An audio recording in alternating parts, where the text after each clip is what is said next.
Why do you want to be a doctor?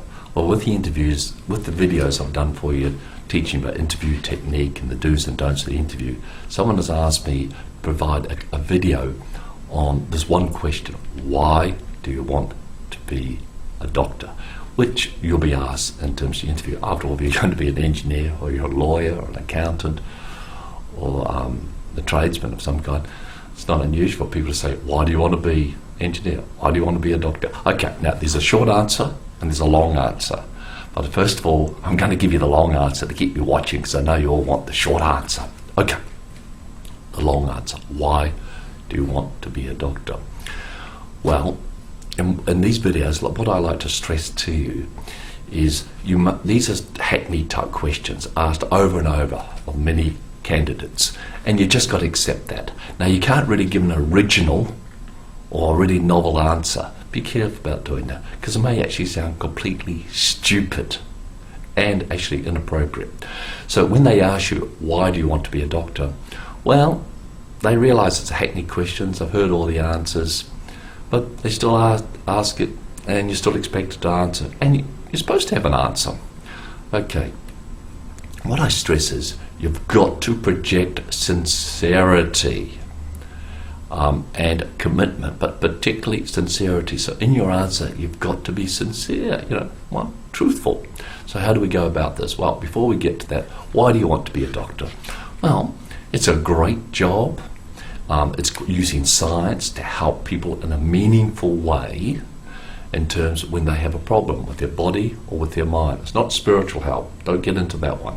It's helping with physical conditions of the body, physical, mental conditions of the mind, isn't it? And applying good science. So what better job in society to help your fellow man or your fellow woman with the application of good science? Now, obviously there's all sorts of secondary gains for being a doctor, high status in the community, obviously very good income, an incredibly interesting job. But obviously you've got to downplay those ones a bit. You've got to stay focused on the main things.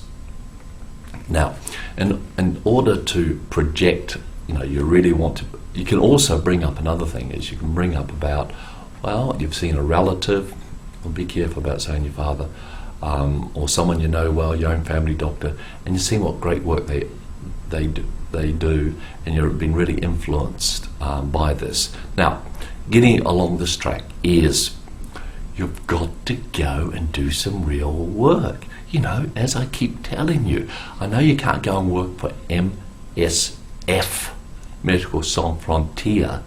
Well, it can be hard for you to do that, but you've got to go and do some voluntary work in a hospital. Go and mix with the doctors and the nurses, pushing the trolleys around with the patients on, so you can see real disease, see your fellow man, fellow woman in their moments of greatest need, talking to them. Then you can relate this experience to the interviews. It will ring true. Don't make it up. In the course of interviews, we're right on to this one. If you're making things up, it shows through. It's so obvious, and we're allowed to zero in on you and actually show that you're fibbing or making it up, and that's very, very bad. So go and do the real thing, the voluntary work, charity work, helping people with disease, with infirmities, with disabilities, and then you can relate that through. So that's a long answer. Now this is what you're really waiting for, isn't it? The short answer: why do you want to be a doctor? So you say something along these lines. I really want to be able to help people in a meaningful way for problems they have with their body, disease, problems they have with their mind, with the application of good science. And this is based on my experiences. And there you have your answer. Good luck with that interview.